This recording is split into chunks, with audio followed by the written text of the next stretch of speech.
Good evening and welcome.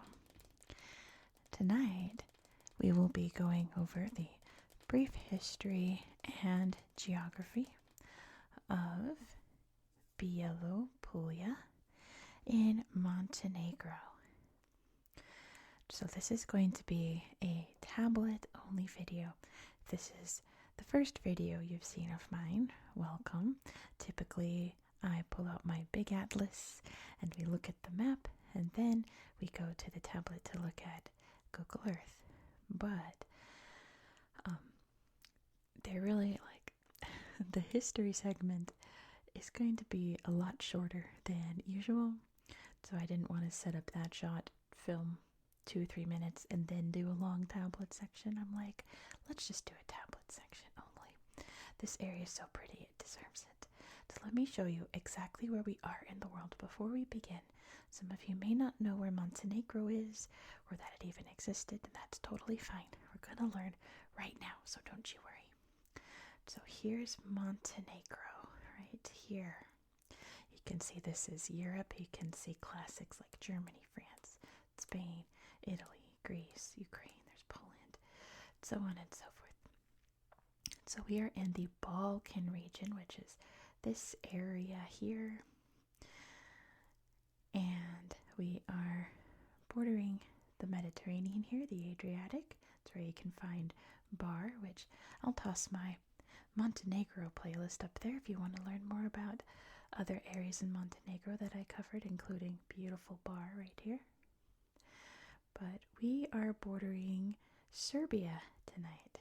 Serbia, which is important to its history, very important to its history. And as you can see, it's very green and mountainous in this municipality. And that is to its benefit, because this is a huge tourist area where in the spring, summer, fall, you have beautiful nature and hiking, and in the winter, you have skiing and snowtime mountain sports. So many people come here to enjoy this fantastic scenery.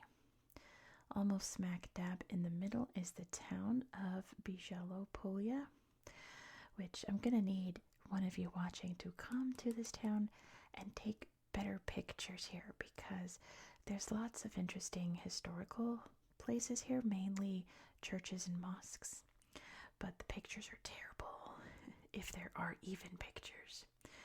So you can see most of the things labeled here are restaurants and stuff. So yeah, I'm gonna need some of you to go do that for me, okay? So we can revisit this some other time and actually explore this beautiful town, because it's very beautiful. See the city center over here?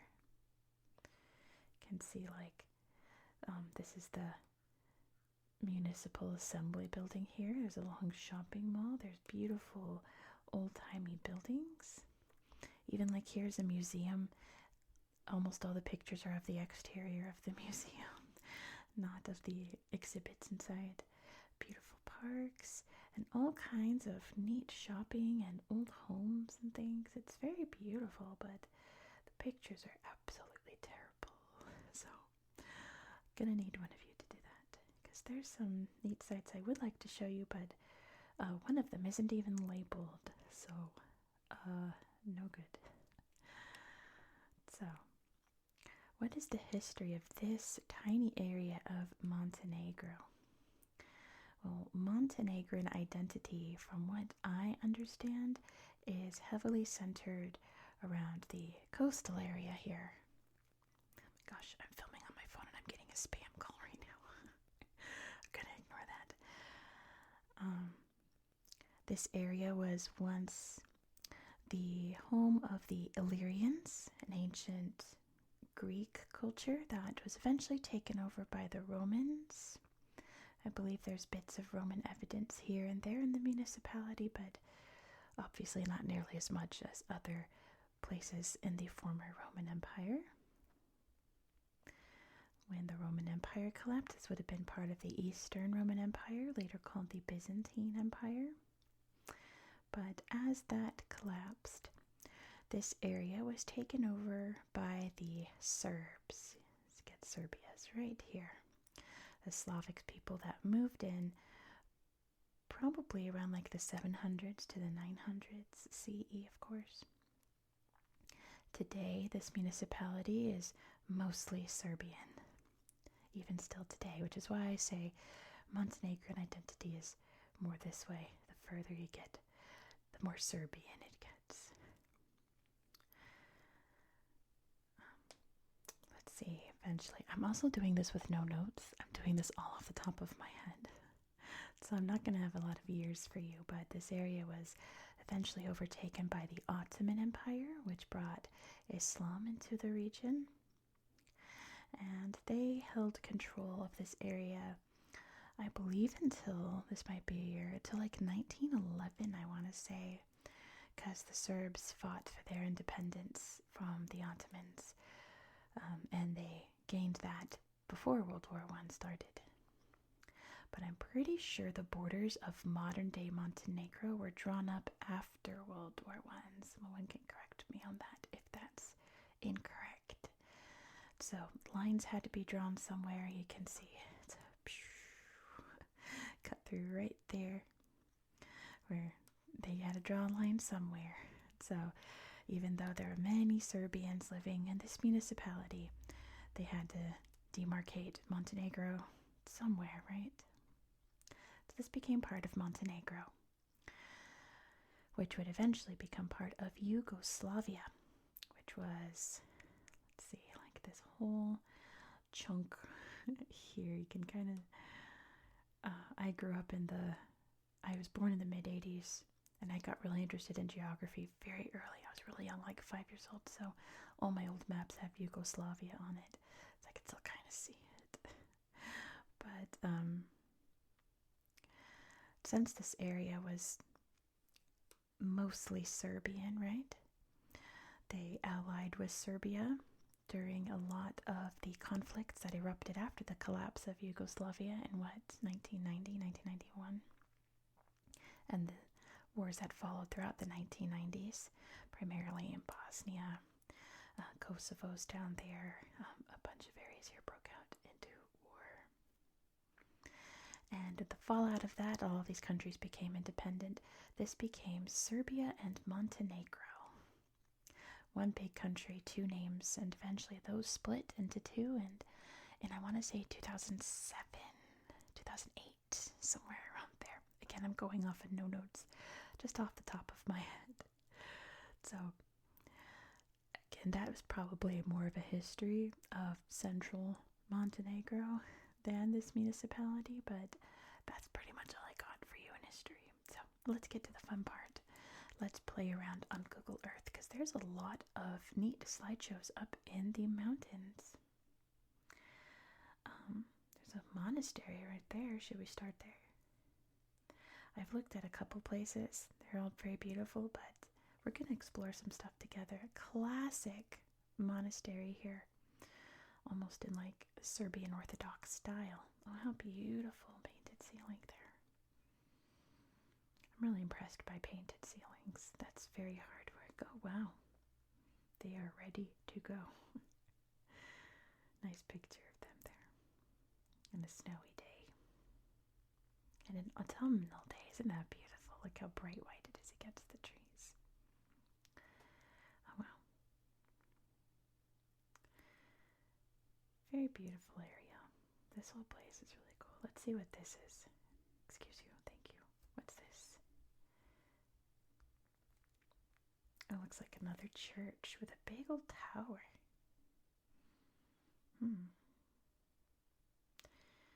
Interesting to have the tower separate like that. I assume that's the bell tower, but yeah, it looks like the bell tower. I wonder if this wound up becoming a mosque during Ottoman times and this was used as a minaret.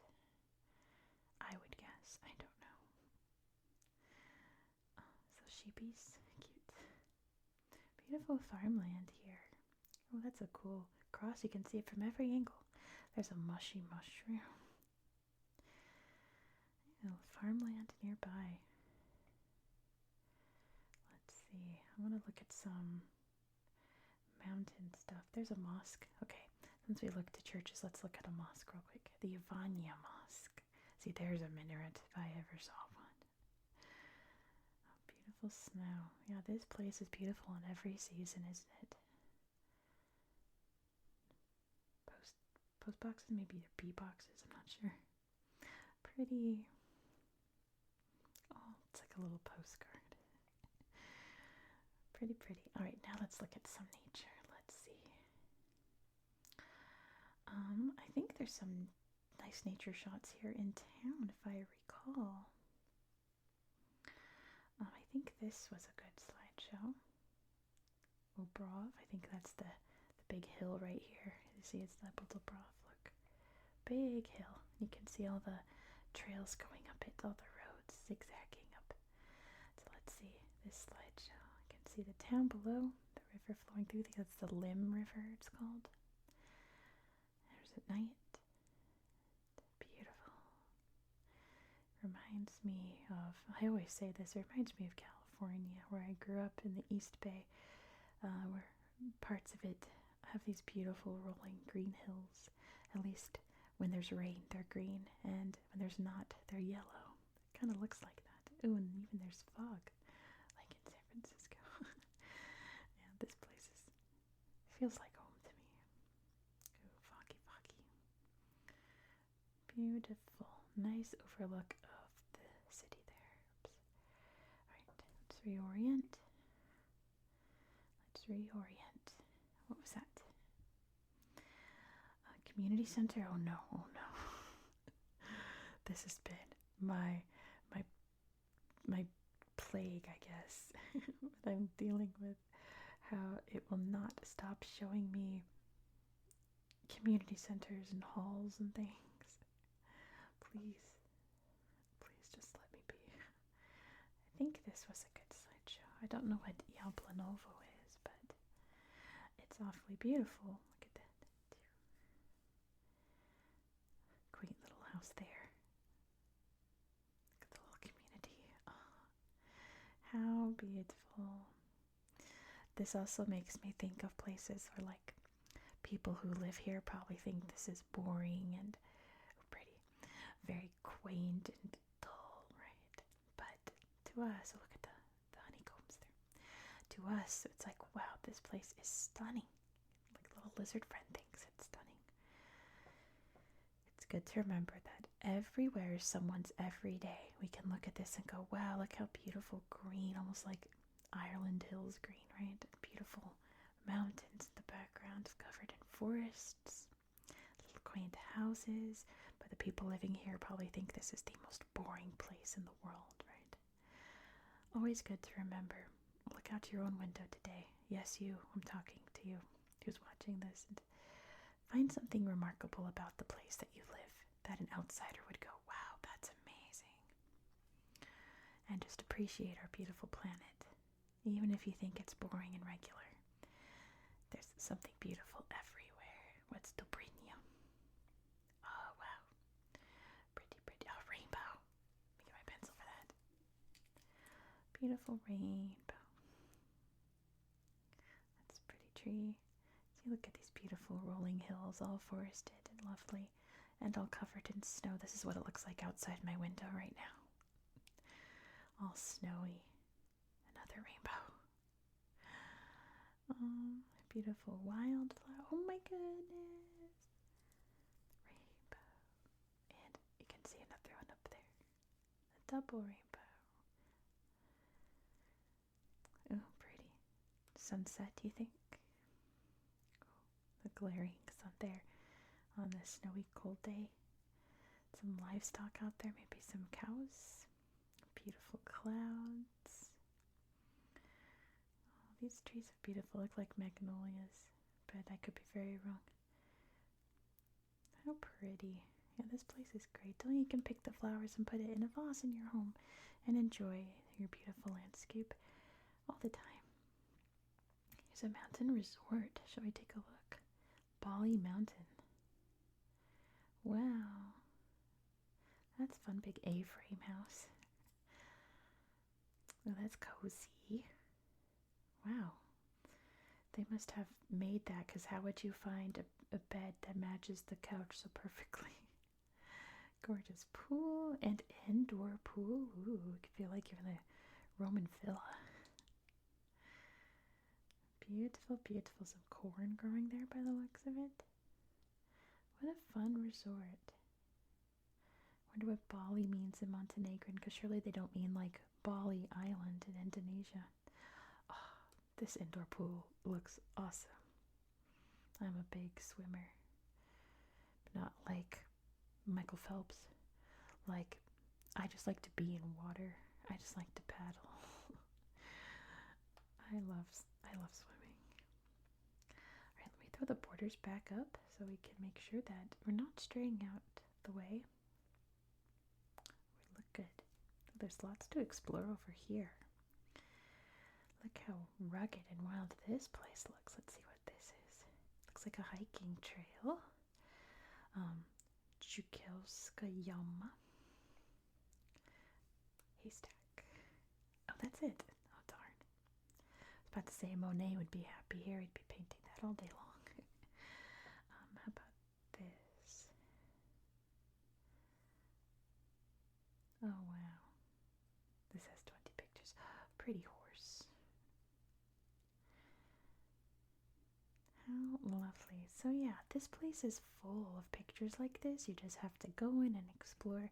I'd highly encourage you, if you have a minute where you're like waiting somewhere, or maybe you're trying to fall asleep and you're just scrolling on your phone, put it down, get Google Earth, head to Montenegro and see what you can find. Let me know down in the comments if you find anything cool, like this beautiful horse. Aww. Yeah, always take a minute to appreciate our beautiful planet anytime you can. There's a ranch here. Alright, I want to see this ranch, and we're going to look at this forest, and we'll end it there. I kind of want to see what this is too. We'll take a peek. Let's see. This is only 5 pictures. There's a doggy. Another rainbow. My goodness. They must get a lot of rain and beautiful fog coming in through the mountains. A chainsaw. They're chopping trees. Wow. Was that a fire? Oh, it's a fire up on the hill. But you know, sometimes wildfires are good things. That's what the forest needs to regrow. Let's see what this is. Oh, wow. Big rock. Oh, a snaky. Snaky snakes. Those potatoes. Big rock here. That must be pretty in the winter time. It is gorgeous here. Pretty flowers too. There's the snaky. Going hiss, hiss, hiss. Probably not. I've actually never heard a snake make a noise except for a rattlesnake. And that was, you know, their rattle, rattle, rattle. I've never heard a snake hiss. Pretty shells. I bet you this was all underwater back when, well, I mean, everything was underwater once upon a time, but I bet this was all ocean. Alright, I want to see this slideshow, and then we'll call it a night. Wow. So thank you so much for watching. If you enjoyed this style of content, please consider subscribing. The next video, sadly, look at the ice fall. The next video isn't going to have any Google Earth, because there's hardly any pictures there, which means I'm going to have some nice sounds for you, and we're going to Azerbaijan, so you could probably guess from my last Azerbaijan video what our bonus sound content will be. A fun crunchy snow. But if you enjoyed this video, on Friday this week, so in 3 days, I'll have another tablet only video, and we'll be back in the Bahamas. So lots of fun there. Lots of cool things to explore there. So be sure to subscribe so you won't miss out. Oh, how sweet. Oh my goodness, little horns. So cute. I hope that you found this video to be relaxing and educational. And I hope that you have a good